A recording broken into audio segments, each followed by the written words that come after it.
नमस्कार। कार्यक्रम खबर एक्सप्रेसको आजको श्रृङ्खलामा हार्दिक स्वागत गर्दछु म रामचन्द्र खड्का।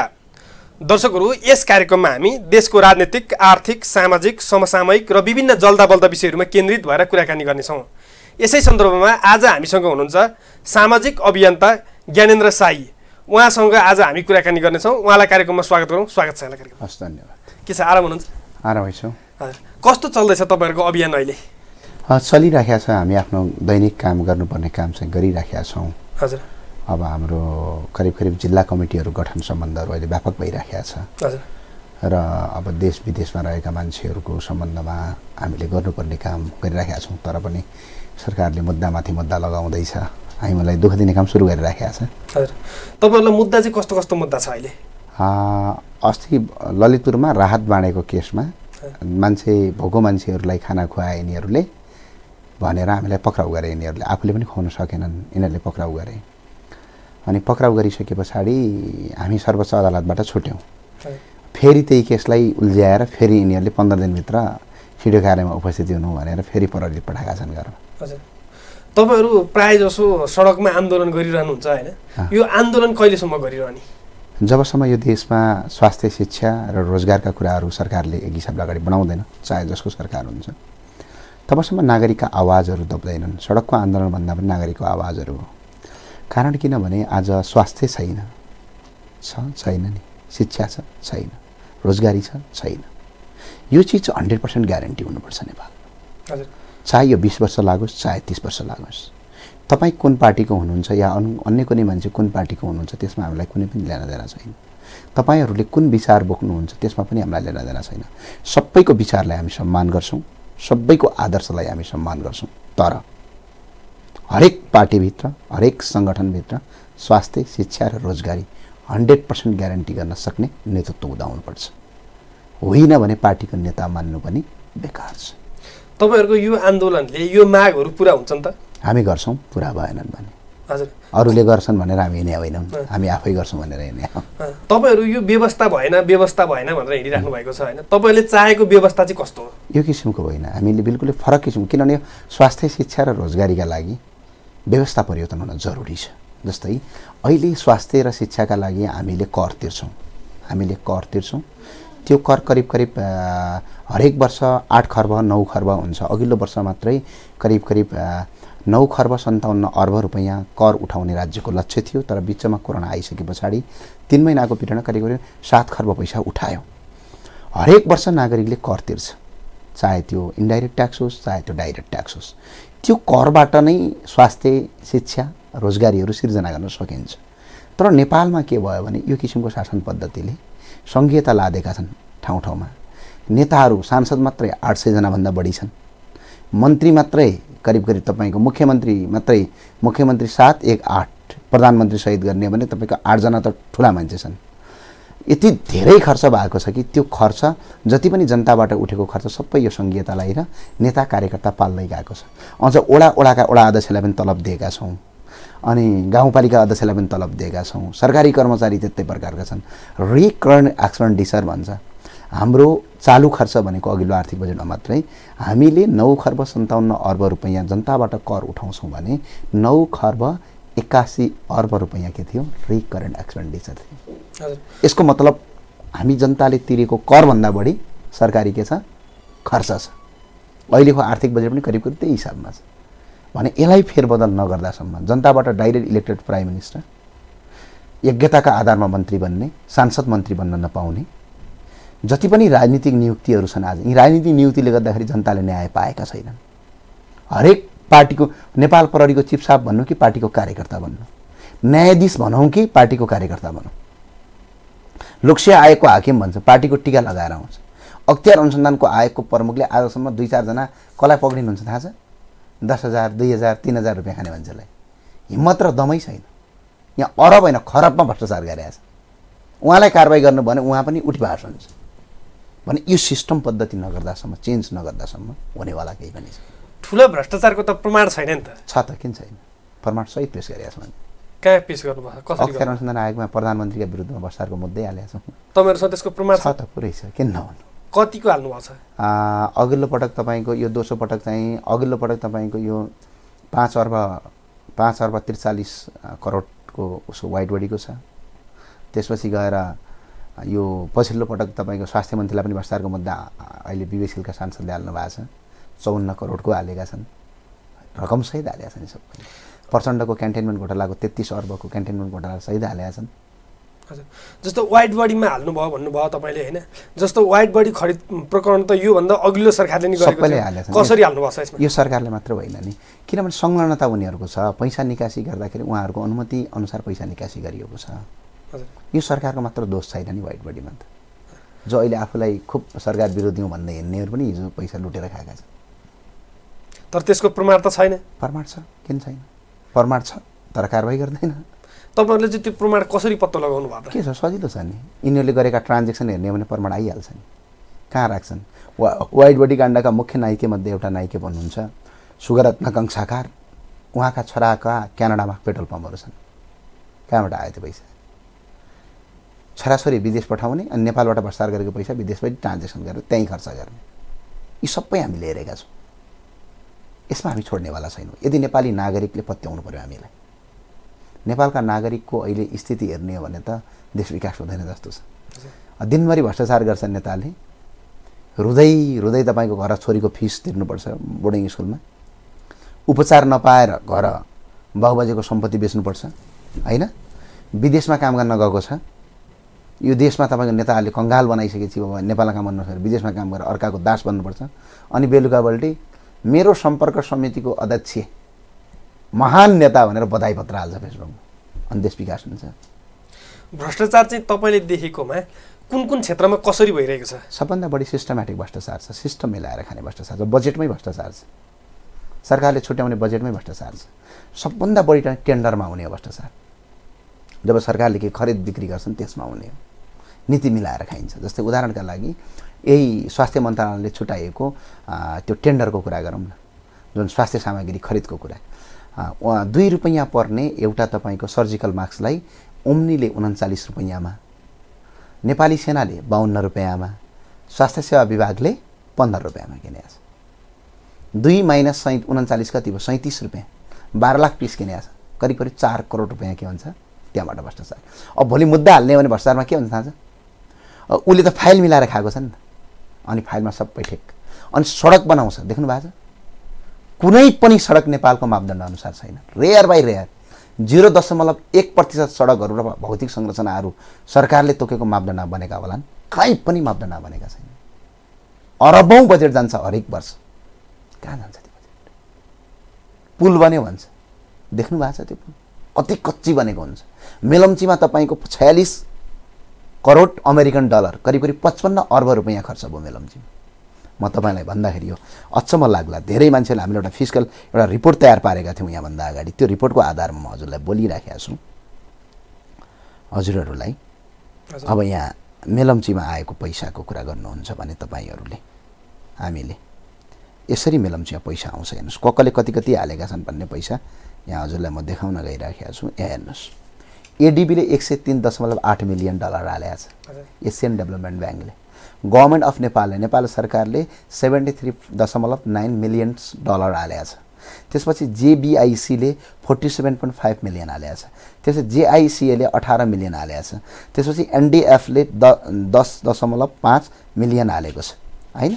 त्यस पछाडि गएर ओपेकले 13.7 मिलियन हालेर टोटल बजेट भनेको 46 करोड अमेरिकन डलर, नेपालको करिब 55 अर्ब रुपैयाँ हुँदाखेरि मेलम्चीको 97% काम सकिसकेको थियो बिना मगर आउनभन्दा अगाडि, 97% काम सकिसकेको थियो।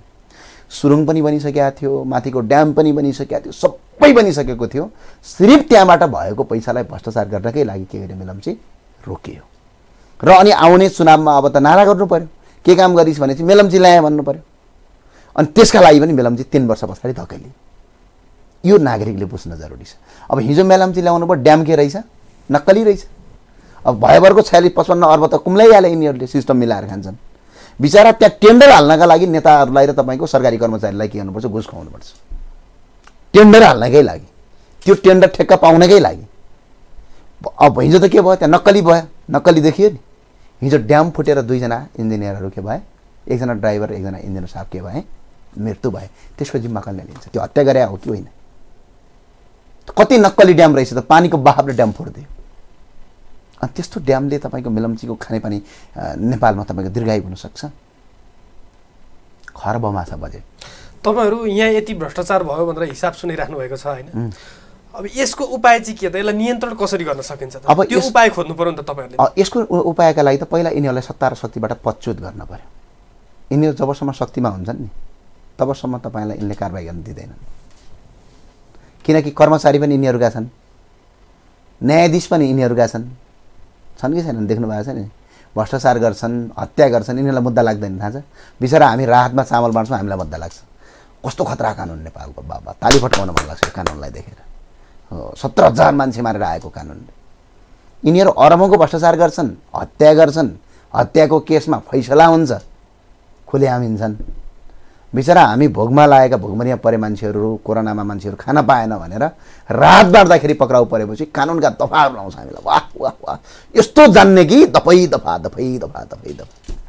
तपाईँले देख्नुभएको विशेष गरी मुख्य समस्या चाहिँ कहाँनिर हो? मुख्य समस्या भनेको शासन पद्धति नै चेन्ज गर्नुपर्छ। जनताबाट इलेक्टेड प्राइम मिनिस्टर हुनुपर्छ। यी नेताहरू कोही एकजना मान्छे पनि गतिलो छैन। यी जो कार्यकर्ता मात्र बनेका छन्, यिनीहरू कि त सुध्रिनुपर्छ कि त यिनीहरूलाई चेन्ज गर्नुपर्छ। त्यो नागरिकले गर्न सक्छन्। र अर्को कुरा के गर्नुपर्छ भने राजनीतिक नियुक्ति संवैधानिक आयोगका प्रमुखहरूलाई बन्द गरिदिनुपर्छ। अख्तियार अनुसन्धान आयोगमा यदि स्वतन्त्र मान्छे गइदिए भए त्यो 54 करोडको फाइल त आज चेक गर्थे नि त, कारबाही गर्थे नि, गरेनन्। किनकि त्यो राजनीतिक नियुक्ति छ। आज प्रहरीले तपाईँको नेताहरूलाई छोडिराखेको थाहा छ? ठुला ठुला माडेहरू, सुबोध अग्रवाल जस्ता मान्छेहरू देख्नुभयो।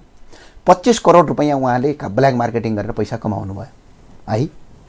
उहाँले 50 लाख रुपैयाँतिर छुट्नुभयो। 24 लाख कति भयो? 50 लाख रुपैयाँ के भयो? बेनिफिट भयो कि नै? बेनिफिट हो नि। अनि भोलि फेरि गर्छ। उसलाई यदि 50 करोड तिराइदिया भए फेरि गर्न सक्थ्यो? हिम्मतसम्म गर्दैन। कानुनको पाटो र लागू गर्ने तरिका नै गलत र सिस्टम भएन। शासन पद्धति त टोटल चेन्ज गर्नुपर्छ। तपाईँले सरकारले गरेका कामहरू नराम्रा कुराहरू मात्रै बढी गरिराख्नु भएको छ होइन? तपाईँले देखेका राम्रा काम चाहिँ के हो? आज राम्रो नि भन्नु होइन। सरकारले गरेका राम्रा कामको त हामीले खुलेरै प्रशंसा पनि गरेका छौँ। अब पछिल्लो पटक नक्सा सार्वजनिक गर्ने कुरा, जुन अहिले मिडिया क्लिन फिड विधेयक अन्तर्गत नरहेर पनि जुन भारतीय च्यानलहरू बन्द गरेका छ, टेलिभिजनहरू, यसले गर्दाखेरि नेपालका टेलिभिजनहरू इकोनोमी हिसाबले अगाडि बढ्न सक्छन्। हामीले पे पनि गर्ने अनि उनीहरूले देशको विरुद्ध काम गर्ने, ती कामहरू सरकारका अहिले राम्रो कामहरू छन्। अनि अर्को कुरो मिडिया क्लिन फिड विधेयक ल्याउने भन्दा अर्को अहिले यो नागरिकताको केसमा जुन सरकारले लगेको एक्सन यो त लास्टै राम्रो छ। तर विरोध भइरहेछ त्यसको, देख्नुभएको छ? यो देश यस्तो देश हो कि विदेशीले चलाएको देश हो। नागरिकता हाम्रै चेलीलाई अर्काको देशमा जाँदाखेरि 7 वर्षमा नागरिकता दिन्छ, प्रोसेसका लागि थालनी गर्छ। तर हाम्रो देशमा विदेशी कुनै नागरिक आयो भने एक हातमा सिन्दुर ल्याउनु पऱ्यो, अर्को हातमा के गर्नु पऱ्यो? नागरिकता राखिदिनु पऱ्यो। यसले मुलुक कहीँ पुग्छ? अनि यसका लागि त सरकारले ल्याएको 7 वर्षे जुन नागरिकता विधेयक छ, यो त स्वागतयोग्य विधेयक हो नि। यसको त सबैले स्वागत गर्नुपर्थ्यो। अब हामी कहिलेसम्म यसरी निराश भएर बस्ने? विकास चाहिँ कसरी हुन्छ त? अब विकास हुनका लागि त पहिला शासन पद्धति चेन्ज हुनपर्छ। किनभने यो शासन पद्धति अनुसार व्यक्ति मात्र राम्रो भएर केही पनि गर्न सक्दैन। उदाहरणका लागि अहिलेको यो मन्त्री परिषद छ, यहाँ ऊ छ, इभन गगन कुमार थापा गए पनि केही पनि काम गर्न सक्दैनन्। हिजो गएका पनि गगनले केही पनि काम गर्न सकेनन्। इभन यसमा अहिले म गए पनि केही पनि काम गर्न सक्दिनँ, बरु केपी ओलीले नै राम्रो काम गर्न सक्छन् हामीभन्दा। किन? सिस्टम खराब छ। हेर्नुहोस्, किनभने बिचरा एकपटक लोकसेवा आयोग पास गरे भने कुनै पनि कर्मचारी 24 क्यारेटको सुन हो, उसलाई केही पनि जे गर्न पनि छोड्छ। बुझ्नुभयो?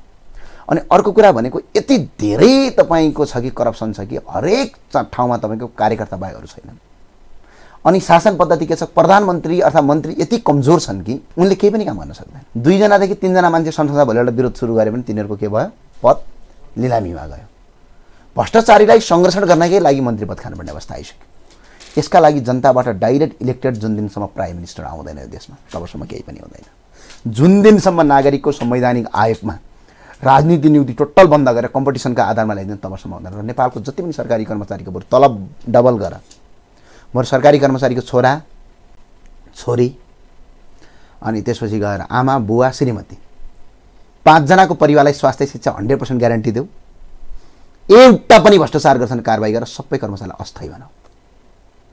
जस्तो तपाईँ वैदेशिक रोजगारमा रहेका नागरिकहरूको विषयमा पनि बोलिरहनुहुन्छ होइन? जस्तो उनीहरूलाई यी रोजगार स्वदेशमै रोजगार चाहिँ कसरी दिन सकिन्छ? त्यो सम्भव छ? सजिलो छ। तर सबैको सोच एउटै हुनु पर्यो। साह्रै सजिलो छ, धेरै गाह्रो छैन नेपाल। नेपाल यो भुमरीको देश पनि होइन, यो दुबई जस्तो अहिले दुबई बने तापनि उनीहरू त तपाईँको भुमरीको देश हो नि। मतलब उनीहरू कतारहरू, यो अरबियन मुलुकहरू जुन छन् खाडी मुलुकहरू त भुमरीका देश हुन् नि, बालुवाका देशहरू हुन्। त्यस्तो पनि छैन नेपालमा। नेपालमा अहिले हामी 2वटा सेक्टरमा लगानी गऱ्यौँ भने पछाडि करिब करिब हामीले विदेशमा रहेका सबै नागरिकलाई नेपालमा रोजगारी दिन सक्छौँ। जस्तै एउटा कुरो एग्रिकल्चरमा यो प्रापूर्वक कालदेखिको कृषि प्रणालीले नेपालमा हुँदैन। यसका लागि के गर्नुपर्छ भने अनि अर्को यो तराईमा साना सहर बनिरहेछन्, ती सहरहरू बन्न दिनु हुँदैन। एक तर्फमा हामीले कृषि गऱ्यौँ भने पछाडि भारत र चाइना दुईटैलाई हामी सप्लाई गर्न सक्छौँ। अनि अर्को कुरा भनेको हाम्रो टुरिज्मका लागि सबै नागरिकले टुरिज्मका लागि हब बनाउन सुरु गऱ्यौँ भने, धर्म र संस्कृतिलाई यदि बचाएर धार्मिक पर्यटक मात्र नेपाल ल्यायौँ भने लाखौँ होइन करोडौँको रोजगारी सिर्जना हुन्छ। अर्को सजिलो कुरा के छ भने विश्वमै उदाउँदै गरेको शक्ति भनेको ऊर्जा हो, अहिले इलेक्ट्रिसिटी हो। इलेक्ट्रिसिटीका लागि तपाईँको एफडिआईसँग विदेशी लगानीसँग भर पर्नुपर्ने आवश्यकता म देख्दिनँ। प्रत्येक नेपालीलाई सेयर इस्यु गरेर त्यो सेयर अन्तर्गत आएर नेपालीले नै काम गर्ने, नेपाली इन्जिनियरले नै काम गर्ने, म्याटेरियल पनि सारा नेपालको प्रयोग गर्ने, स्वदेशीपन हुनु पर्यो प्रयोग गर्ने, अनि लगानी पनि नेपालीको हुने। त्यो हिसाबमा एउटा ट्रान्सपेरेन्सी गरेर स्ट्रिक्टली काम गर्यो भनेपछि रोजगारी यहीँ सिर्जना, एकजना मान्छे विदेश जानु पर्दैन। हाम्रोमा प्रविधि छैन, सिप छैन, देश आत्मनिर्भर छैन, कसरी सकिन्छ त? प्रविधि पनि छ, सिप पनि छ। तपाईँले दिल्लीको मेट्रो हेर्नु भएको छ, सुन्नु भएको छ नि? दिल्ली मेट्रो, भारतको इन्डियाको राजधानी दिल्लीको मेट्रो नेपालीले बनाएको थाहा छ नि? सिप त रहेछ नि। जापानको कम्पनीमा काम गर्ने नेपालीले बनाएको। विश्वकै तपाईँको पहिलोपटक अटो पाइलटबाट प्लेन चल्छ, त्यो नेपालीले बनाएको, थाहा छ नि? शरीरभन्दा पनि बाहिर मुटुको अपरेसन गर्न सकिन्छ भनेर नेपालीले नै अस्ट्रेलियामा गरेको, हजुरलाई थाहा छ नि? जो आज तपाईँको घर घरमा तपाईँको जुन पानी ट्याङ्कीको तपाईँको उ गर्नु, जस्तो पानी ट्याङ्की पानी भरियो भने त्यो माथि तपाईँको साइरन बज्छ, त्यो पनि नेपालीले बनाएको। आज विश्वमा हरेक ठाउँ प्रयोग भइराखेको छ। नेपालमा तपाईँको यति धेरै सिप छ, यति धेरै क्यापेबल मान्छे छन्, तर ती मान्छेको कहिले पनि के हुँदैन, कदर हुँदैन। आज महावीर पुन जस्ता मान्छेहरू रुँदै हिँड्नु परेको छ, देख्नु भएको छ नि? उहाँको आविष्कार केन्द्र बनाउनका लागि सरकारले बजेट छुटाउने हो कि विदेशमा रहेका नागरिकले दिएर गर्ने हो? विदेशमा रहेका नागरिकले 2000, 3000, 5000 दिएर उहाँको आविष्कार केन्द्रलाई करिब 8-9 करोड रुपियाँ जुटाइदिए। याद छ नि हजुरलाई? याद छ नि? अनि यो सरकारले गर्ने कि होइन? महावीर पुन नेपालमा जे पनि बनाउन सक्छन् भन्ने देखाइसकेका छन्। कोरोनाको बेलादेखि लिएर हरेक कुरा भने, तर उहाँलाई सरकारले बजेट खै छुटाएको? यदि महावीर पुन जस्तो मान्छे यदि इन्डियामा भइदिए के हुन्थ्यो? उसलाई त्यो किसिमको फेसिलिटी दिन्थ्यो। फेसिलिटी छ नेपालमा, छैन नि? कुलमान घिसिङ जस्ता ऊर्जा क्षेत्रमा भएका विज्ञ पनि त छन् नि, तर अर्थ ऊर्जा मन्त्री कस्ता छन्? ऊर्जाको विद्युतको थाहा नभएका मान्छे छन्। कसरी चल्छ? अनि हरेक ठाउँमा काम गर्ने मान्छेको खुट्टा तानिन्छ। आज ज्ञानेन्द्र साई मेरै कुरा गरेर मैले उठाएका एजेन्डा के यो देशको हित विपरीत छन्? स्वास्थ्य फ्रीमा पाउनु, शिक्षा फ्रीमा पाउनु, भ्रष्टाचार भयो यसलाई निर्मूल गरौँ भन्ने के विरुद्धमा छन्? तर मलाई ठाउँ ठाउँमा आक्रमण गर्छन्। मेरो फेसबुकमा देख्नु भएको छ, विरोध गरिराखेका हुन्छन्। ती जो विरोध गर्छन् त्यसैका लागि हामी लडिराखेका छौँ। जबसम्म नेपाली नागरिकमा चेतना हुँदैन नि, जबसम्म नेपाली नागरिक यो पार्टीभन्दा माथि उठेर नेपालको झन्डा समाउँदैन नि, तबसम्म यो देश विकास नै हुँदैन। के छ भने एउटा व्यापार भएको छ। विश्वेश्वर प्रसाद कोइरालाले हिजो एउटा सिद्धान्त ल्याएर फालिदिए, त्यसैमा व्यापार गर्यो। मदन भण्डारीले एउटा सिद्धान्त फालिदिए, त्यसैमा व्यापार गर्यो। मार्क्सले जर्मनमा एउटा सिद्धान्त लेखिदिए, त्यसले ल्याएर व्यापार गर्यो। खतरा बिजनेस भएको छ। जबसम्म यो कुराको अन्त्य हुँदैन, चाहे कुनै पनि पार्टीका मान्छे हुन्, कुनै पनि सङ्गठनका मान्छे हुन्, सबै नेपाली नै हुन्। कसैप्रति वैमनस्यता राख्नु, कसैप्रति नराम्रो राख्नु केही राम्रो कुरा हो? त्यही पार्टीभित्रकै सच्चा कार्यकर्ताहरू कहिले सोच्ने यो देशमा स्वास्थ्यका लागि, मेरो लागि भनेर सोच्नु पर्यो क्या उनीहरूले? मेरो छोरी र मैले बालबच्चाको स्वास्थ्यका लागि, मेरा बालबच्चा भोलि विदेश गएर तडपेर मर्छन् त्यसका लागि, मेरो भोलि यहाँ आइसकेपछि स्वास्थ्य शिक्षाका लागि, घर घर पैसा नतिर्दै मान्छेहरू पैसा नपायो भने शिक्षा पढ्न पाउँदैन, यो अवस्था आइसक्यो। यसलाई चेन्ज गर्नलाई पार्टीभन्दा माथि उठ्नुपर्छ। पार्टीका नेताहरूले त्यो काम गर्दैन भने तिनलाई फालेर नयाँ नेतृत्व जन्माउनुपर्छ भन्ने कुरा काही नागरिकमा देख्नु भएको छ? दिनभरि खाडीमा काम गर्छन्, देख्नु भएको छ? बेलुकाबल्टी आएर उसको कुनै सङ्गठनको नेताको कुनै जन्मोत्सव पऱ्यो भने ह्यापी बर्थडे नेताजी हो। यो देशमा हुर्केका छौँ। चेतनाको स्तर यति धेरै तल छ कि जुन चेतना आउन अझै 20-22 वर्ष लाग्छ। तपाईँहरूले एमसीसीको विरोध पनि धेरै गर्नुभयो होइन, अहिले के गर्दै हुनुहुन्छ त्यसको? एमसीसी अहिले रोकिएको छ, रोकिएपछि हामीले विरोध गर्ने कुरा भएन, यो अटोमेटिकली रोकियो होइन। सरी अब खारेज गर्ने एमसीसी खारेज नै हुने भनेको 90% भन्दा बढी भइसकेको छ। यसका लागि सबै नागरिकलाई मैले धन्यवाद दिनुपर्छ। यदि नागरिकको यो आवाज र आन्दोलन यदि नउठिया थियो भने एमसीसी मङ्सिरको महिनामा पारित हुन्थ्यो। एमसीसी अब खारिज हुने सम्भावना छ? सम्भावना होइन, अहिले त रोकिएकै छ। सम्भावना होइन, धेरै 90% भन्दा बढी सम्भावना छ। कारण किनभने उसको म्यादै सकिएको छ। पहिलो कुरा, संसद अहिले तपाईँको अधिवेशन सकिएको छ, संसदको बन्द छ। यो बन्दले इन्डाइरेक्टली एमसीसीलाई अप्ठ्यारो पार्दियो। ठिक छ, अब हामीसँग समय अलिक थोरै छ, तपाईँहरूको अभियानको विषयमा अलिकति कुरा गरौँ। तपाईँहरूको अभियान अब कसरी अघि बढ्छ? हाम्रो अभियान अब गाउँ गाउँमा हामी सबै नागरिक एकजुट हुने हो अनि हामी स्वास्थ्य, शिक्षा र रोजगारका कुराहरू हामी लागू गरेरै जान चाहन्छौँ। हामी भाषण मात्र गरेर होइन कि लागू गरेर जान चाहन्छौँ। त्यसका लागि नागरिकको साथ र समर्थन चाहिन्छ। हामी सरकारमा गएर मात्र काम गर्न हुँदैन कि सरकारभन्दा बाहिर बसेर पनि काम गर्न सकिन्छ है भनेर उदाहरण दिन चाहन्छु। तपाईँहरूलाई जनताले चाहिँ किन विश्वास गर्ने? तपाईँहरूलाई विश्वास गर्ने आधार चाहिँ के छ त? नगरे पनि हुन्छ, केही फरक पर्दैन, भोकै मर्ला नि हुन्छ। हामीले किन विश्वास गर्नु पर्यो? हाम्रा कामलाई विश्वास गर्ने। तपाईँहरू काम चाहिँ कसरी गर्नुहुन्छ? गरिराखेका छौँ त। वाइट बडी काण्ड देख्नु भएन, 62 अर्बको एनसेलको मुद्दा जित्यौँ देख्नु भएन, नागरिकता विधेयकसम्म रोक्यौँ देख्नु भएन, एमसीसीसम्म रोक्न लगायौँ, सरकारलाई जबरजस्ती भए नक्सा पारित गर्न लगायौँ। प्रमाण ल्याउनु त हामीहरू हो नि त। स्वयं दार्चुला पुगेर सरकारलाई पनि अन्तर्राष्ट्रिय अदालत जाँदा सजिलो भएन। आज टोल टोलमा भ्रष्टाचार भइरहेछ, त्यसको पर्दाफास गऱ्यौँ हामीले। अनि हामीलाई विश्वास गर, हामी नै मासियौँ भन्दैनौँ। हामी नर्मल नागरिक हौँ, हाम्रा लागि होइन, तिमीहरूका लागि हो। किनभने हाम्रा लागि हामीलाई समर्थन गर्ने होइन, तपाईँहरूले आफ्ना लागि आफूलाई समर्थन गर्ने हो। कहिलेसम्म गर्ने भने? स्वास्थ्य, शिक्षा, रोजगार केही पनि छैन कहिलेसम्म?